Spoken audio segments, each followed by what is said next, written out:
여러분 반갑습니다. 이번 영상은 여러분들의 추억 같은 댓글로 영상을 만들어 보겠습니다.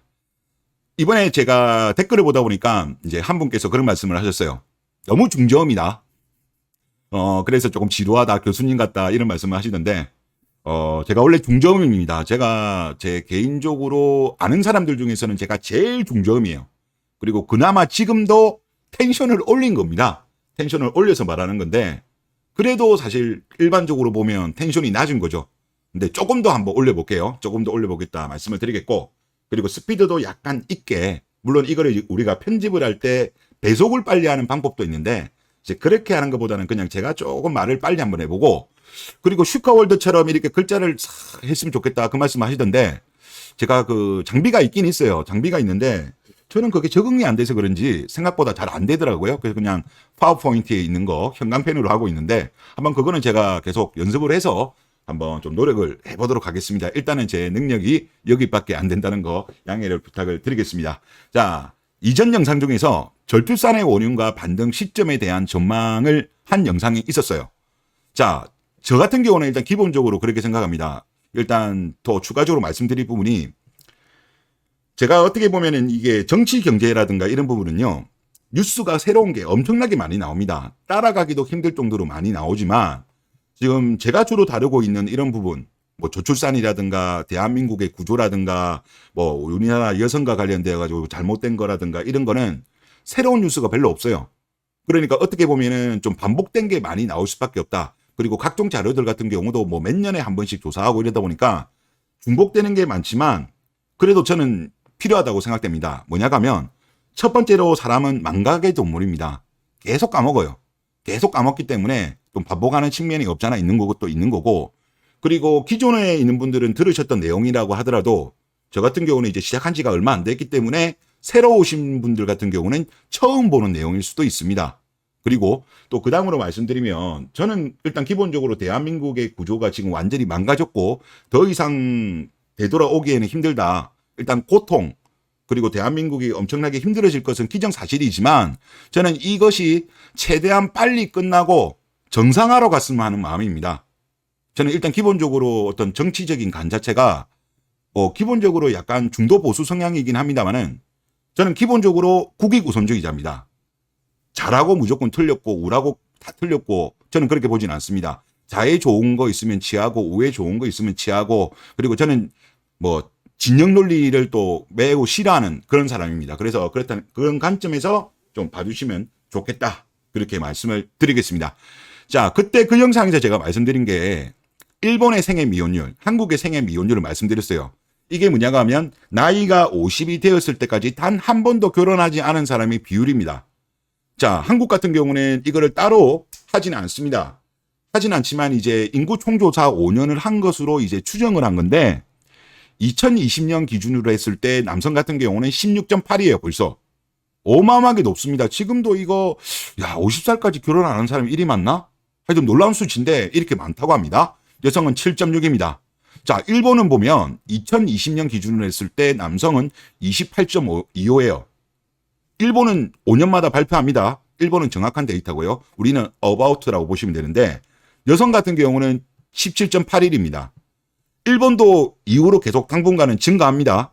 우리나라는 빠른 속도로 증가하고 대략 2030년대 후반이나 2040년대 되면 한국이 일본의 미혼 생애 미혼율을 넘어설 거라고 지금 전망을 하고 있는 기관들이 좀 있습니다. 벌써부터. 그러니까 우리나라 지금 결혼하지 않는 게 너무 심하다는 거죠. 너무 심하다는 거고, 지금 이제 우리 위치를 본다면 남성 같은 경우 16.8%가 생애 미혼율인데 이거를 일본으로 본다면 일본의 2005년도랑 비슷합니다. 그때 당시 일본의 남성의 생애 미혼율은 15.96%였어요. 근데 일본은 5년 만에 3.4%밖에 증가하지 않았습니다만은 한국은 6%가 증가했어요. 그러니까 5년 동안이라고 하더라도 우리나라가 속도가 훨씬 빠른 거죠. 생애 미혼율이. 이거는 심상치 않은 겁니다. 근데 일본 같은 경우는 이 2005년을 기점으로 해서 많은 변화가 있었어요. 자, 2005년을 기점으로 해가지고 일본 같은 경우는 그때 당시 학계 출산율이 계속 떨어지다가 2005년도 1.26을 찍고 나서 반등을 합니다.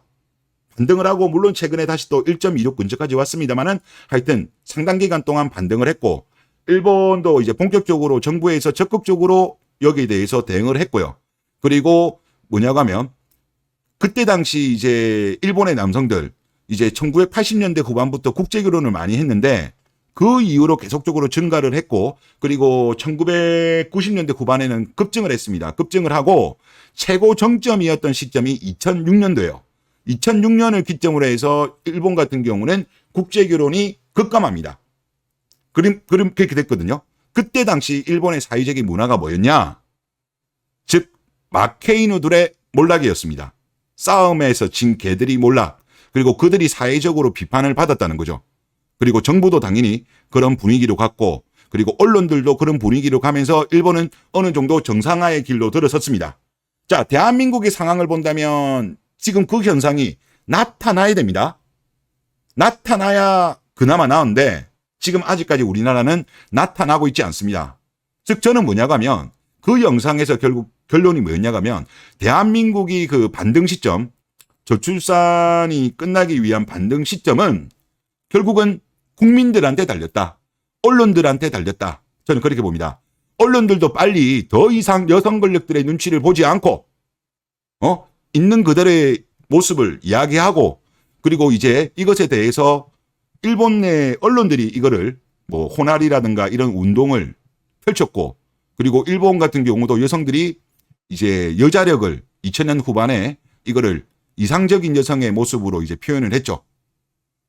이런 문화, 언론, 정부, 그리고 국민들이 이것이 답이다.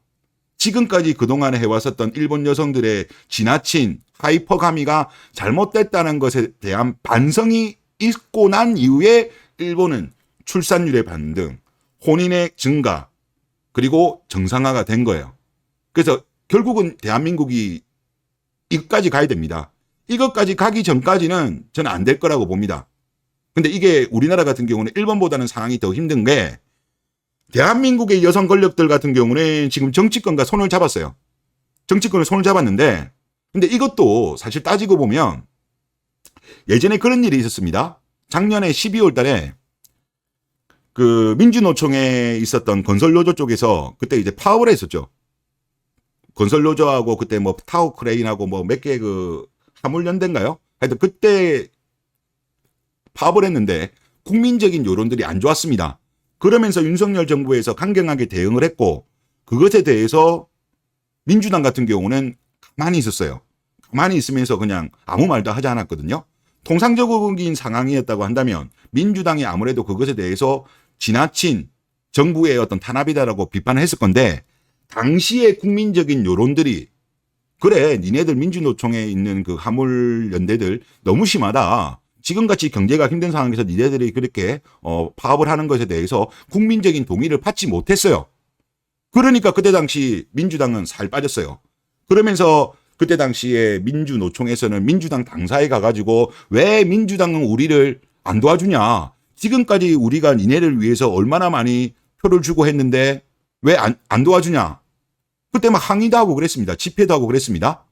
자, 제가 왜 그 말씀을 드리냐고 하면 지금 여성단체들이 민주당하고 손을 잡고 있는 거는 팩트잖아요. 팩트인데 국민적인 여론이 그걸 안 도와주면 민주당은 결국은 여성 권력들을 버릴 겁니다. 그러면 우리가 그때까지 뭐 저 같은 사람들은 계속 햇말도 하고 햇말도 하더라도 그런 여론을 만들고 나름대로 이런 거에 대한 이론 같은 거를 업데이트하고 영상을 찍는 게 뭐 티끌이지만 티끌 모아 태산이라고 하지 않습니까? 그리고 또 많은 분들이 또 커뮤니티에 또 좋은 정보를 주시고 또 저도 이제 거기 있는 것도 업데이트하고 또 그걸 또 소재로 삼고 이렇게 계속적으로 이제 우리가 티끌을 모아서 태산이 되면 결국은 여성 권력과 정치권과의 이 어떤 뭐랄까 카르텔이 깨진다. 깨지고 일반적인 국민들도 이제 진실을 알게 되면 결국은 단순간에 무너질 수도 있습니다. 오히려 지금 우리가 같은 경우는 정보화 사회고 SNS가 발달하고 있기 때문에 뭐 몇 년 만에도 끝날 수가 있어요. 그래서 제가 볼 때 올해 내년 총선까지는 좀 그렇긴 합니다만은 내년 대선, 다음에 대선이 언제죠? 2027년에 있나요? 아마 그때쯤 되면 아마 상황이 많이 바뀌지 않을까. 그때까지는 이 싸움을 저는 끝내는 게 좋겠다. 그때까지는. 그 이상 넘어가면요, 안 돼요. 그 이상 넘어가면 진짜 대한민국 완전히 그냥, 이거 답이 없어요. 그래서 저는 좀 그런 의미에서 또 활동을 하고 있다. 그런 말씀을 드리겠습니다. 자, 서두가 너무 길었네요. 자, 여러분들 댓글 한번 보겠습니다. 우리 사회는 저소득 남성이 결혼하고 아이를 갖는 것을 불편해 합니다. 돈도 없고 가난한 사람이 왜 아이를 낳아서 고생시키고 교육도 똑바로 못 시키고 남의 집 귀한 딸을 고생시킨다는 것이죠. 이걸 참 우스운 말이긴 합니다만은, 예, 그리고 하지만 저소득 남성에 대해 그런 식으로 생각하고 사회에서 무관심하다면 출산율은 안 나옵니다. 왜냐하면 통계에서 저소득 남성은 결혼을 급격하게 안 하고 아이를 안 낳기 때문이죠. 그리고 그 일부는 강력범죄나 마약으로 해결하려 할 겁니다. 가정이 없는데 막장을 하겠죠. 우리는 저소득 남성에게 결혼 대책을 세워야 합니다. 예, 정확한 지적이신데, 자, 여러분들 세상에서 가장 무서운 사람이 뭔지 아세요? 처자식 없는 사람이 제일 무섭다고들 이야기합니다. 이 이야기는 뭐 우리 사회에서 많이 해자되는 말이죠. 처자식 없는 사람이 제일 무서워요. 뭐 40대 50대도 넘었는데 처자식 없고 부모님 뭐 다 돌아가시고 자기 혼자밖에 없는 사람들, 이분들은요 무서울 게 없어요. 그래서 이쪽에서 강력범죄들이 실제 많이 나옵니다. 많이 나오는 나이대가 여기고 일본도 그랬어요. 그렇기 때문에 이들에 대해서 사회가 계속적으로 이들에 대해서 서포트를 안 해주고 이들을 이대로 방치를 한다? 말씀하신 대로 그 일부는 강력범죄나 마약으로 해결하려 할 수 있다는 거죠. 그러면 우리나라의 어떤 범죄율 올라갈 것이고 치안은 안 좋아지게 될 겁니다. 그리고 최근에 제가 특히 보면 사회면에 보면 여성들의 범죄가 급증합니다. 무서운 범죄. 뭐 살인도 엄청 많아요. 뭐 부모님 죽이는 경우도 있고 남편 죽이고 뭐 이번에 정유정 사건을 보니까 이거는 뭐 이거는 뭐 비슷한 또래를 토막살인 내고 옛날에는 상상할 수 없는 이런 무서운 범죄들. 갑자기 또 죽전역에도 그런 일이 있었죠. 아줌마라고 했다고. 그것도 여성한테 아줌마라고 했다고 그냥 칼빵 나버리고. 그리고 또 예를 들어서 가만히 있는 부산에도 그런 일이 최근에 있었습니다. 어떤 아주머니가 갑자기 미국 여성이 뭐 쇼핑하고 있는데 그냥 가만히 옆에 서 있다가 그냥 발로 차고, 또 얼마 전에 또 그런 일이 있었죠. 지하철에 미얀마 여성이 걸어가는데 갑자기 한국 여성이 그냥 툭 치고 가고, 그거를 이제 10대 학생들이 600m 정도를 따라가서 또 잡아가지고 뭐 별 이유도 없더라고요. 그러니까 지금 정신줄 놓은, 그러니까 더 이상 이제 미련이 없는 사람들, 이들의 범죄가 진짜 급증합니다. 그래서 사회라는 거는 어쩔 수가 없어요. 분명히 사회는 양극화는 어쩔 수 없습니다. 없지만 정부가 해야 될 일은 뭡니까?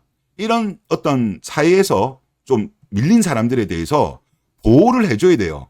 이거를 보호해주지 않으면 치안이라든가 범죄율이라든가 이런 게 안 좋아진다는 거예요.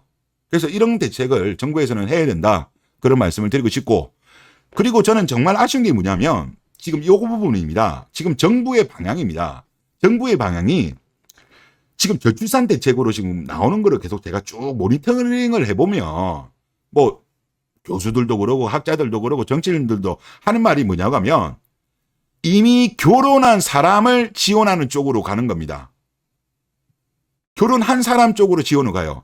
육아라든가 보육이라든가 뭐 예를 들어서 그 뭐 경력 단절이라든가 아니면 출산 휴가라든가 이쪽으로 계속적으로 지원책을 가는데, 이거는요 이미 결혼한 분들은 이 지원을 한다고 애를 안 놓을 사람이 놓고 이거 아니라니까요.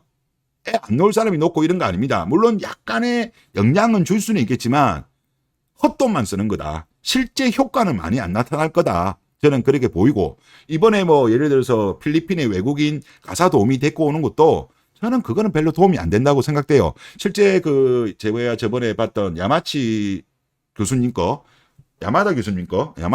그 책에도 보더라도 싱가포르라든가 대만 같은 경우는 육아 도우미를, 가사 도우미를 필리핀 여성들을 했지만 실제 저출산 도우미는 안 됐다라는 게 확인이 되었다라고 그렇게 이제 그분은 주장하십니다. 그래서 그거는 전혀 도움이 안 되는 거고, 그리고 지금 정부에서는 어떻게 가야 되냐고 하면 결국은 저출산 문제는 연애를 증가시키는 쪽으로 가야 돼요.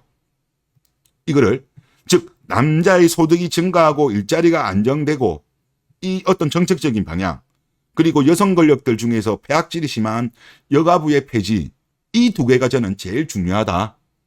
그리고 일본 같은 경우도 그렇더라고요. 일본도 저출산에 대해서 적극적으로 대응을 하기 시작한 거는 1995년도부터였습니다. 물론 저출산이 일본이 보면 현 시점으로 봤을 때 50년 전부터 시작이 됐어요. 우리나라보다 훨씬 먼저 일본은 저출산 문제가 심했지만 그 전까지는 일본 정부가 그달리 그냥 가만히 보고 있었어요. 보고 있다가 적극적으로 나선 게 95년인데 하지만 일본도 처음에 지금 우리나라처럼 결혼한 사람을 대상으로 해가지고 여기다가 지원을 하는 쪽으로 갔는데 일본도 보다 보니까 이거는 아닌 것 같다. 즉 저출산을 줄이려고 하면 혼인을 증가시켜야 되겠다는 것을 한참 뒤에 알게 된 거예요. 한참 알게 되고 1910년대 이후에 일본의 지방자치단체들이 적극적으로 혼인 증가를 위한 정책을 펼쳤습니다. 대표적으로 어떤 게 있냐고 하면 우리가 일반적인 결정사 있죠. 일본에도 결정사가 있습니다.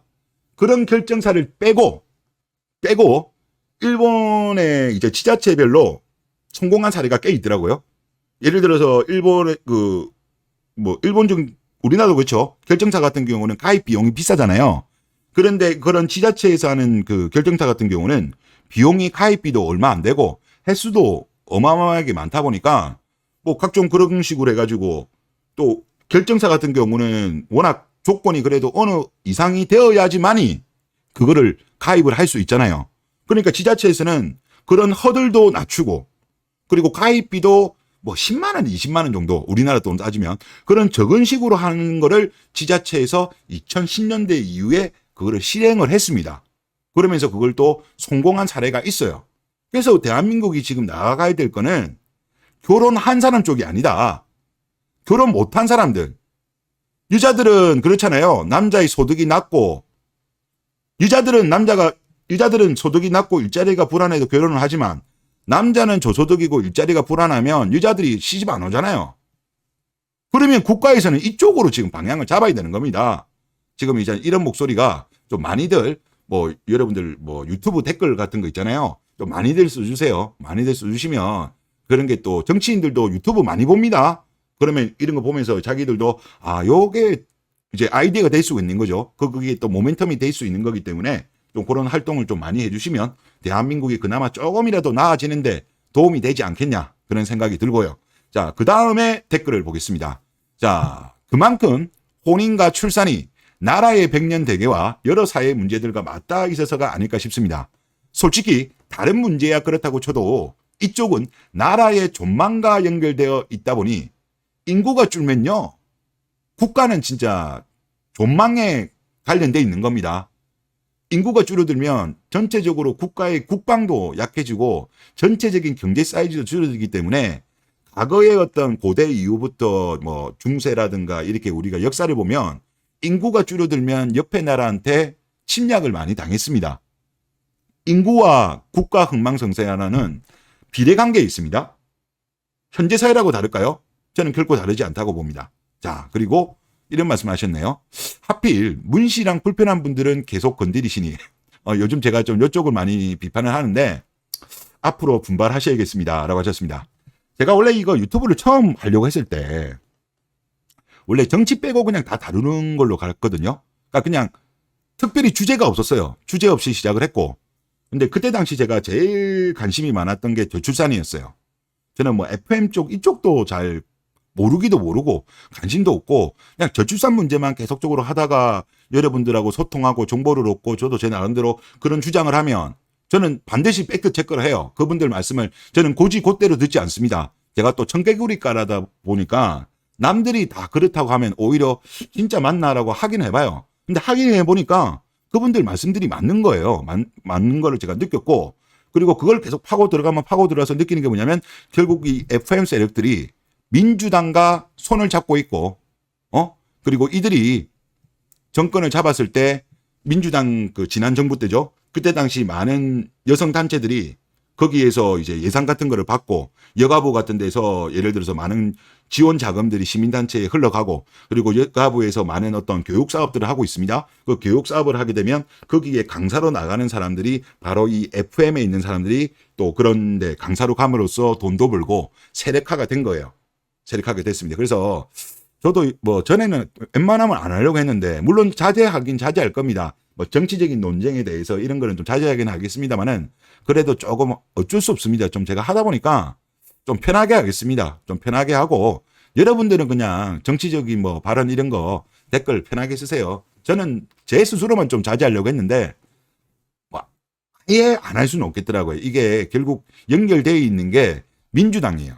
그래서 저는 제가 말씀드리고 싶은 건 민주당한테 그 말씀하고 싶습니다. 여성 권력과 빨리 손절하지 않으면요.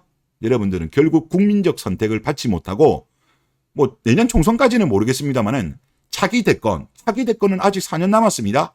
4년 정도면 이 FM들, 여성단체들에 대한 어떤 문제, 그리고 대한민국의 어떤 저출산 문제가 이들이 범인이라는 거를 충분히 우리가 많은 어떤 국민들이 노력을 해가지고 이거를 진실을 충분히 알릴 시간이 됩니다. 그렇기 때문에 민주당도 잘 생각하셔야 될 것 같고 그리고 아까도 제가 예를 들었죠. 결국은 국민들이 이들을 지지 안 하면요. 민주당 같은 경우도 최근에 강성민주노총하고 약간 선을 긋고 있거든요. 왜? 국민 여론이 안 좋으니까. 그러니까 저는 제가 볼 때 결국은 이 저출산의 반등 시점, 혼인 감소가 좀 정상화되고 하여튼 뭔가 이게 대한민국이 이상하게 가고 있는 거 정상화를 위해서라면 결국 국민들이 진실을 알아야 된다는 겁니다. 그리고 제가 느끼기에는 뭐냐가 하면 지금 FM에 대한 그 여론이 안 좋아지고 있는 거는 맞습니다. 뭐 한 2년 전만 하더라도 그렇지 않습니까? 지난 대선 때 민주당에 있는 아마 이재명 당시 후보, 김동연 후보 같은 경우도 여시한테 지지를 해달라고 그렇게 했은 적이 있었어요. 김동연, 이재명은. 근데 이제 만약에 다음 대선에 그런 거 아마 못할걸요? 지금 분위기로 가면? 그것만 하더라도 사회가 많이 바뀐 거죠. 내년 총선에서 만약에 보세요. 내년 총선에서 만약에 민주당에 있는 사람들이 여시 쪽에다가 지지 의사를 보낸다? 내년에도 아마 제가 볼 때 지금 분위기상 여시가 워낙 사회적으로 지금 분위기가 안 좋아졌기 때문에 아마 그쪽에 지지 의사를 뭐 보내고 지지해달라고 요청하고 아마 그런 일 자체도 많이 줄어들지 않겠냐 그런 생각이 좀 많이 듭니다. 그리고 또 다른 분 댓글을 한번 보면요. 이분 글은 제가 좀 너무 길어가지고 뒷부분만 제가 올렸습니다. 이분은 뭐라고 말씀하셨냐고 하면 이제 앞에 거를 한마디로 남성들 소득이 늘고 여유로워지고 여성들이 소득이 줄거나 힘들어져야 결국은 적점이 생겨 어떻게든 결혼율, 출산율이 올라갑니다. 일본이 이거를 선택을 했어요. 일본이. 초고대로부터 인간의 생태 생물학적으로 봐도 남자는 수렵, 여자는 채집, 그리고 양육에 특화되어 있습니다. 그걸 역행하는 정책을 펼치니 예산을 써도 이 지경이 된 거다. 제가 최근에 이 이야기 자주 했죠. 조물주는 인간을 만들 때 남자와 여자의 역할을 분담을 시켰습니다. 이게 원시시대부터 거의 한 50년 전까지 서구를 다 포함하더라도 한 1970년대까지는 이게 계속적으로 이어졌던 거라고 저는 봐요. 하지만 이제 서구권 같은 경우도 이제 1980년대, 70년대 후반부터 이게 바뀌어 가면서 성별에 따른 역할 분담이 무너졌죠. 여성의 인권이 올라가면서. 심지어 여러분도 아시겠지만은 여성의 투표권, 선거권이 생긴 지는 얼마 안 됩니다. 세계적으로 본다면. 그렇기 때문에 저는 저출산을 해결하는 가장 쉬운 방법은 원래대로 돌리자. 성 역할을 분담하는 쪽으로 가자는 거죠. 그러면 우리나라 입장에서는 어느 모델을 따라가는 게 제일 맞느냐?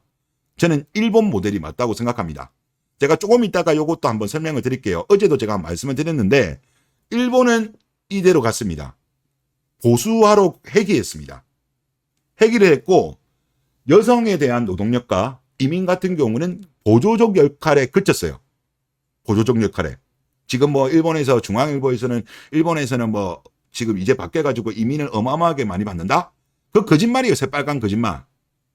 지금 계속 보면 지금 그 기득권 언론들이 그 경제 특히 매일경제가 이게 특히 심하던데 계속 이민으로 몰아가고 있는데 그러면 안 됩니다. 진실도 아니고 우리나라는 일본대로 가야 돼요. 자, 간혹 가다가 보면 여성단체들이 그런 이야기를 해요. 북유럽 모델을 많이 이야기합니다. 근데 북유럽하고 우리하고는 달라요. 자, 우리나라는 좁은 땅덩어리에 인구가 많은 나라입니다.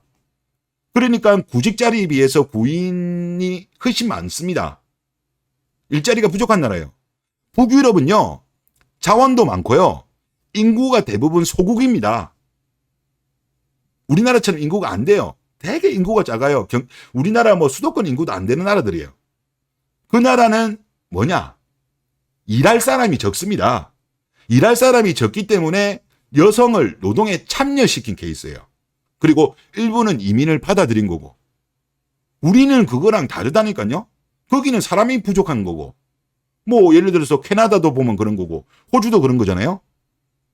일자리가, 일할 거리는 많은데 사람이 적어서 된 케이스고, 우리나라는 일본은 일자리가 제한되어 있기 때문에 남녀 모두로 일자리를 공평하게 줄 수 없어요.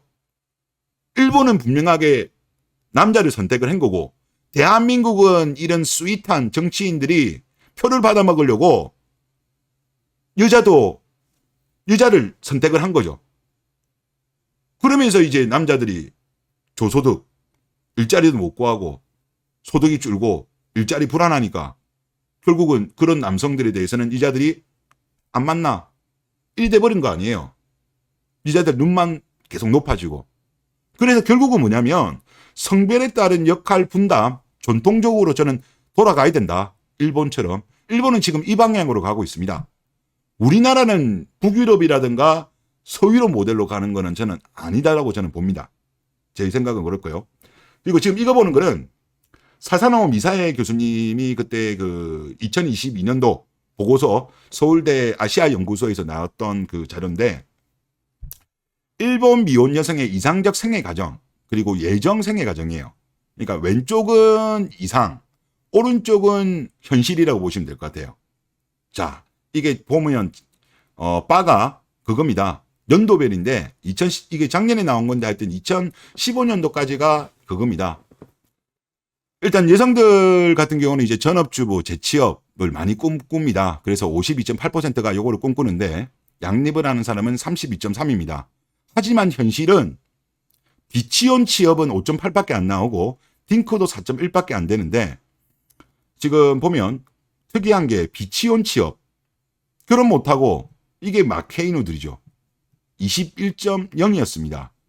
이들은 결혼하고 싶어 했었던 사람들인데 결혼을 못하면서 이렇게 가파른 속도로 비혼 취업이 급증한 거예요.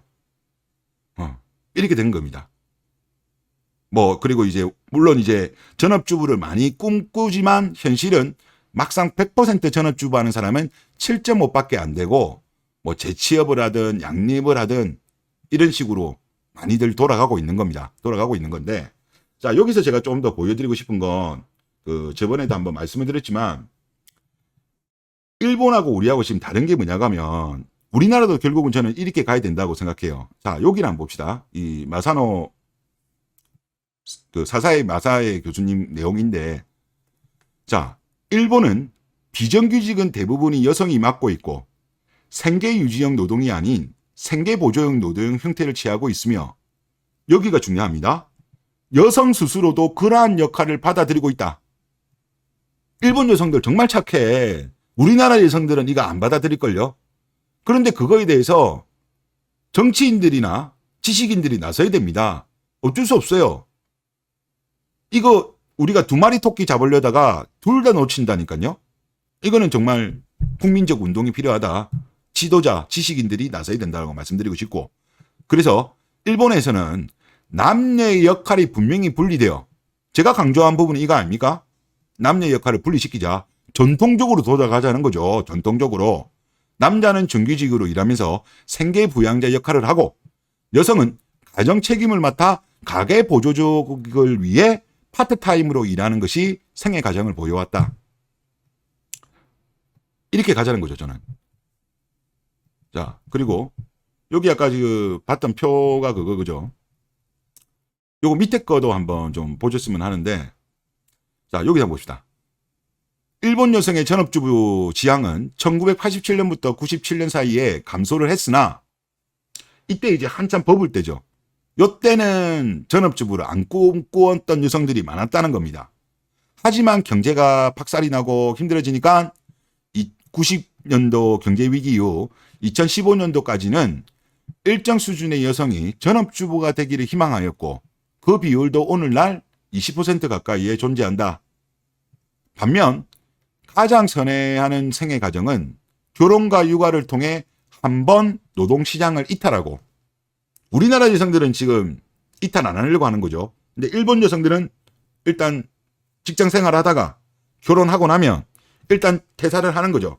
퇴사를 하고 아무래도 아기가 어리니까 육아에 집중을 하고 그런 이후에 자녀가 어느 정도 자란 이후에 다시 노동시장으로 복귀하는 재취업형이다. 이제 이런 거는 이제 대한민국의 어떤 정부, 기업들이 요거는 좀 도와줘야 되는 거죠.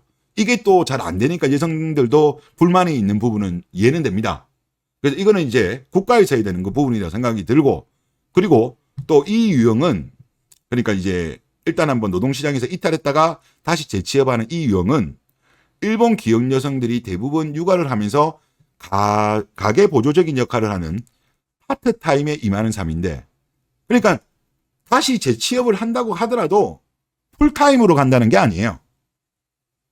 애가 예를 들어서 어린이집이라든가 유치원이라든가 뭐 초등학교 갔을 때 그 시간이 남을 거 아니에요?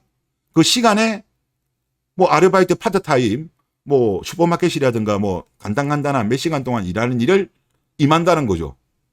그냥 뭐 커피 마시고 남편 뒷담화 까고 그런 거 안 한다는 거죠. 참 일본 여성들 보면 참 대단하다 이런 거 보면 그런 생각 많이 들고요.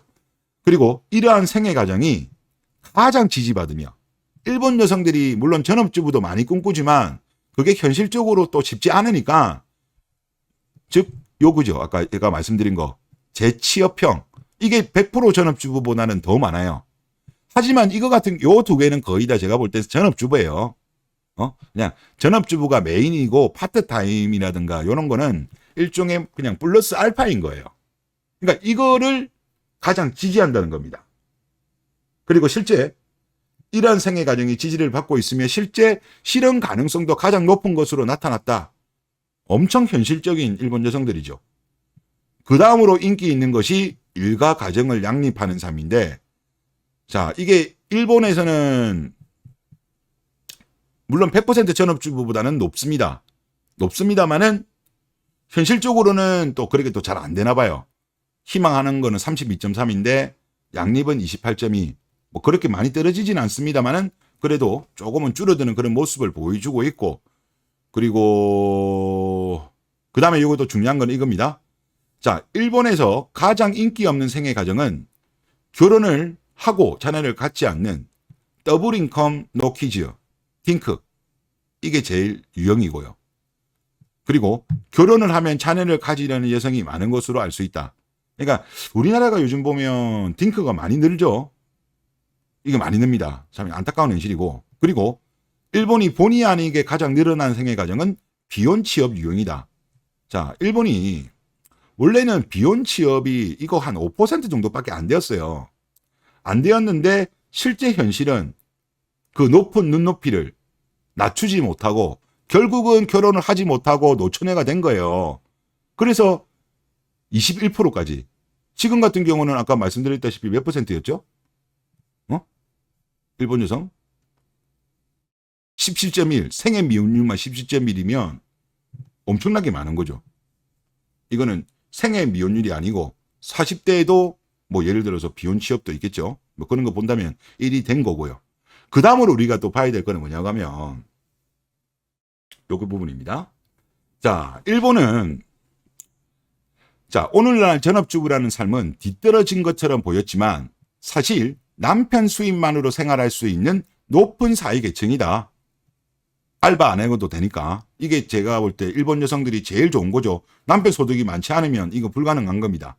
그리고 진보적으로 보였던 여성은 대부분은 취업 여성의 대부분이 정규직이 아닌 점에서 봤듯이 사실 가계 보조를 위해 일할 수밖에 없는 여성들이었다.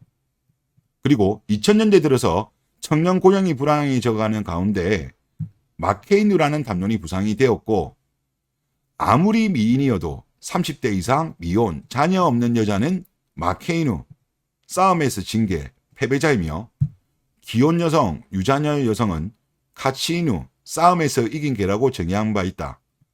그러면서 2000년대에는 일본에서 증가하는 미혼 여성을 배경으로 윗세대 여성 중 결혼을 안 하고 일만 하는 커리어 우먼이 오히려 마케이누라고 부정적으로 불리웠으며, 그러니까 뭐 골드미스들 이런 사람들 말하는 거죠. 와인들 이거를 오히려 사회에서 부정적으로 봤다는 거예요. 그리고 오히려 카리스마 주부가, 이거는 뭐죠? 카리스마 주부가 뭡니까? 카치누, 싸움에서 이긴 게 기혼 유자녀, 이게 오히려 급부상했다는 겁니다. 그 흐름 속에서 호날이란 말이 유행이 되었고, 취업은 실패해도 결혼만큼은 성공해야 된다는 담론이 일본 여성들 사이에서, 여기 중요합니다, 성역할 분할을 지지하는 사람의 증가라는 보수 회귀 경향이 강해졌다. 이게 핵심이죠. 우리나라가 이까지 가야 돼요. 제가 주장하는 게 원시 시대부터 지금까지 상당 기간 동안 남자와 여자의 성적 역할은 분리가 되어 있는데, 분업이 되어 있는데, 갑자기 이거를 뒤집으려고 하니까 뭐 일자리가 북유럽처럼 넘치면은 관계없어. 우리나라 그거 아니잖아. 그러면 둘 중에 하나를 선택해야 된다고.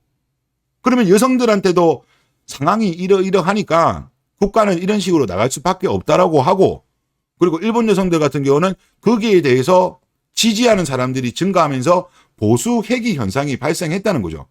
그리고 아까 앞에서도 제가 그 이야기를 했지만, 일본에서는 남녀의 역할이 분명하게 분리되어 있어. 남자는 정규직, 여자는 파트타임으로 일하는, 보조하는 역할, 그리고 여성 스스로도 그러한 역할을 받아들이고 있다.